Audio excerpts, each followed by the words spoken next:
पुजारी, जिसकी आंखें अब कोयले की तरह काली हो चुकी है, खंजर लेकर अभय की ओर बढ़ता है। उसकी आवाज अब मोहिनी की डरावनी आवाज में बदल चुकी है। वो कहता है, 30 साल तक मैं इस तहखाने की मिट्टी में तड़पी हूँ।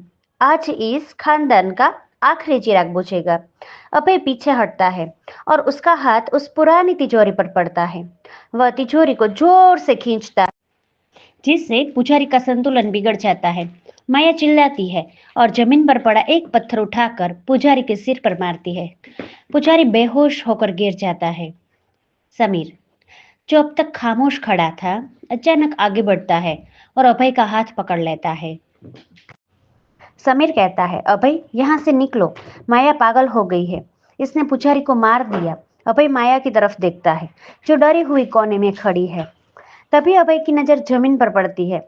टॉर्च की रोशनी में माया की परछाई दीवार पर दिख रही है, लेकिन समीर की कोई परछाई नहीं है। अभय को पसीना आने लगता है। वह समीर का हाथ झटक देता है और कहता है, तुम समीर नहीं हो। समीर ऊपर छत पर लहूलुहान पड़ा था। तुम कौन हो?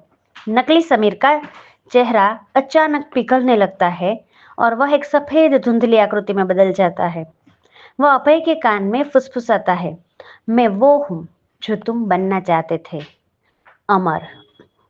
अचानक वो साया अभय के शरीर के अंदर समाने की कोशिश करता है। अभय के शरीर में तेज झटके आने लगते हैं। माया भागकर अभय के गले में पड़ा रुद्राक्ष खींचती है और उसे अभय की हथेली पर रख देती है। एक तेज नीली रोशनी निकलती है और साया चीखते हुए दूर गिरता है। पुजारी को होश आने लगता है, पर उसकी आंखें अब सामान्य है। वह हांफते हुए बोलता है, अभय, तिजोरी खोलो, उसमें वो वसीयत है जो तुम्हारे दादा ने छुपाई थी। अभय तिजोरी का ताला पत्थर से तोड़ता है। अंदर एक पीला पड़ चुका कागज है।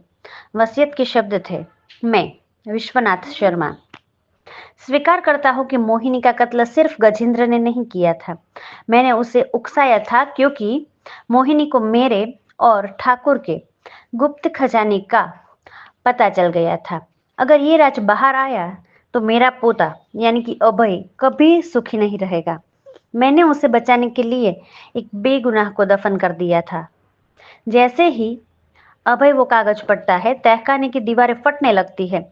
हजारों हाथ दीवारों से बाहर निकलने और उन्हें जकड़ने की कोशिश करते हैं। तहखाने के एक कोने से असली समीर रेंगता हुआ आता है।